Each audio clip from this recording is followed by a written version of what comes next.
పశ్చిమాసియాలో ఉద్రిక్తతలు మరింత పెరిగాయి. కాల్పుల విరమణను పొడిగిస్తున్నట్లు అమెరికా అధ్యక్షుడు ట్రంప్ ప్రకటించిన కొన్ని గంటల్లోనే హర్మూజ్ జలసంధిలో 3 వాణిజ్య నౌకలపై ఇరాన్ దాడులకు తెగబడింది.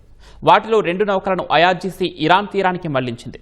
అమెరికా కాల్పుల విరమణ పొడిగింపు ప్రకటనపై టెహ్రాన్ మండిపడింది. ఓడిపోయేవారు షరతులు విధించలేరని తేల్చి చెప్పింది. అమెరికాతో శాంతి చర్చలపై ప్రతిష్టంభన నెలకొన్న వేళ వాణిజ్య నౌకలపై ఇరాన్ కాల్పులు జరపడంతో పరిస్థితులు మరింత ఉద్రిక్తంగా మారాయి. హొర్ముజ్ జలసంధి గుండా వెళుతున్న 3 నౌకలపై Islamic Revolutionary Guards Corps IRGC కాల్పులు జరిపింది. ఇటీవల ఇరాన్ కంటైనర్ నౌకను అమెరికా దిగ్బంధించిన నేపథ్యంలో ప్రతిచర్యగా హొర్ముజ్ గుండా వెళ్లే నౌకలపై ఐఆర్జీసీ కాల్పులు జరిపినట్లు తెలుస్తోంది. కాల్పుల విరమణ పొడిగిస్తున్నట్లు అమెరికా అధ్యక్షుడు ట్రంప్ ప్రకటించిన కొన్ని గంటలకే ఈ ఘటన జరగడం అంతర్జాతీయంగా ఆందోళనలు రేకెత్తిస్తోంది.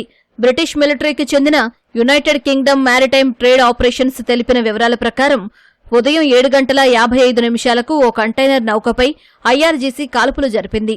ఎపామినోడ్స్ అనే గ్రీక్ కంపెనీకు చెందిన ఈ నౌకపై ఐఆర్జీసీకి చెందిన గన్బోట్ బుల్లెట్ల వర్షం కురిపించింది. ఈ దాడిలో నౌక పాక్షికంగా దెబ్బతిన్నట్లు తెలుస్తోంది. అయితే ఈ ఘటనలో ఎవరికీ గాయాలు కాలేదని, పర్యావరణానికి ఎలాంటి ముప్పు లేదని యూకేఎంటీఓ ధృవీకరించింది.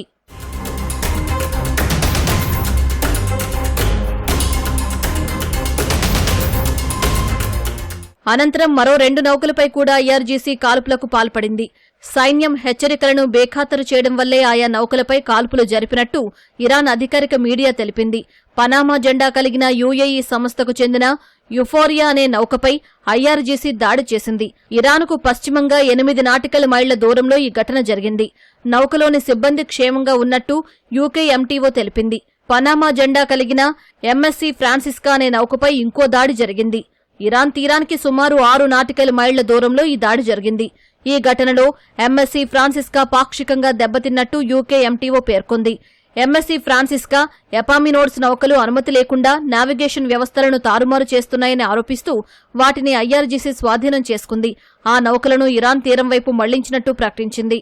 కాల్పుల విరమణను పొడిగిస్తూ అమెరికా అధ్యక్షుడు డొనాల్డ్ ట్రంప్ చేసిన ప్రకటనపై Iran senior adviser Mahdi Mohammadi X వేదికగా మండిపడ్డారు. ఓటమి అంచున ఉన్నవారు షరతులు విధించలేరని చురకలు వేశారు. ట్రంప్ కాల్పుల విరమణ పొడిగింపునకు అర్థం లేదని ఎద్దేవా చేశారు. ట్రంప్ కాల్పుల విరమణ పొడిగింపు అనేది హఠాత్తుగా తమపై దాడి చేయడం కోసం చేసిన పన్నాగమని మహమ్మదీ ఆరోపించారు. ఒకవైపు కాల్పుల విరమణ అంటూనే మరోవైపు ఇరాన్ నౌకలను దిగ్బంధించడం బాంబుదాడులతో సమానమని ఆయన విమర్శించారు.